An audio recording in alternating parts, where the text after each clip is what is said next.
Hello everyone! On today's episode of Get Smart with Swap Smart, we will be teaching you how to hard reset your Motorola Moto Z2. Before I begin, make sure your device is powered off by pressing the power button.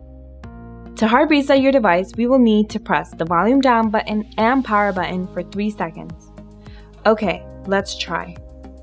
First, hold the volume down button and the power button for 3 seconds and release. The hard reset screen will appear. On this screen, use the volume down button to scroll to recovery and press the power button to select.